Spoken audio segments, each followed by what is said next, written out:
ISU pays poverty wages! ISU pays poverty wages! ISU pays poverty wages! ISU pays poverty wages! Hello everyone, including those in the windows looking down. We've seen you. I'm an undergraduate student, and I've had a lot of great conversations with my undergraduate peers about the work that the Graduate Workers Union has been doing.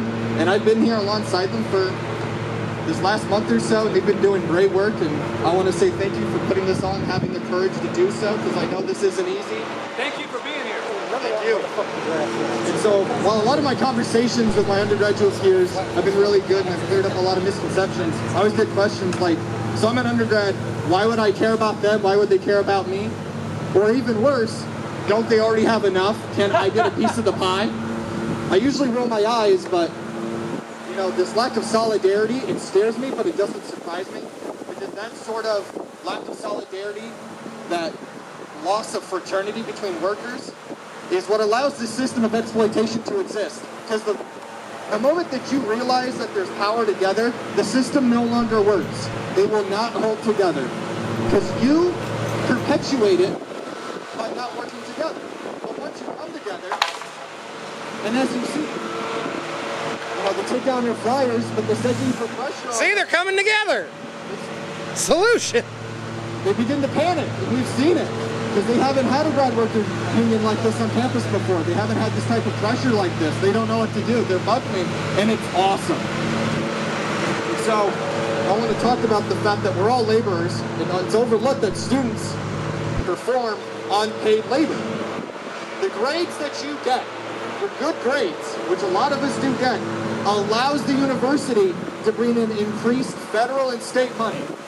If you did not get good grades, or you stopped coming to class, or if the Grad Workers Union went on strike and you're not putting up grades, that funding stops. We are performing unpaid labor. So, it can also be the volunteer work that we do around campus or for the campus abroad. Simply by being students and having conversations or wearing ISU merchandise, we are performing unpaid labor. I want to give a good example that's close to my heart. So I'm an English education major, and for most of my time since I transferred here and I finished up my general education courses, I have been performing free labor in an obvious form.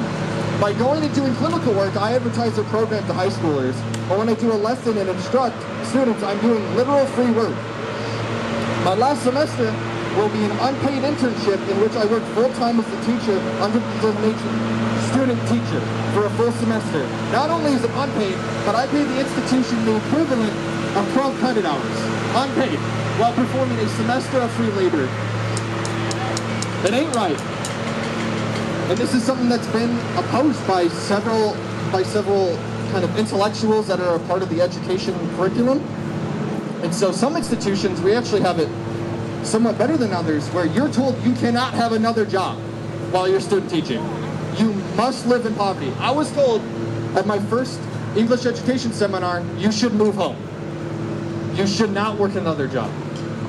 And the fact that they can tell me that, it's like, do you not see an ethical problem when you tell me to get a job, you have to quit your current job? Is there not a problem with that? And so there's quite a connection between the struggle of, say, an education undergraduate and that of a grad worker, where you're told, sorry, we don't care. They don't. The fact that there's a food pantry started by grad workers, for grad workers, with no major assistance from the educational institution behind me, shows they don't care. And so is it not an ethical dilemma where we perform free labor and we told we should consider quitting jobs and moving back to our family's places to afford life? And for anyone that's interested on a critique of this, I would recommend Abolish Student Teaching and the Unpaid Internship Killing Education by A.M. Hines. Point being, this is an issue not all dissimilar from the poverty, and I mean poverty conditions of grad workers here on our campus. So to those wondering why we as undergrads should care about the plight of our graduate peers, I would simply say an injury to one is an injury to all.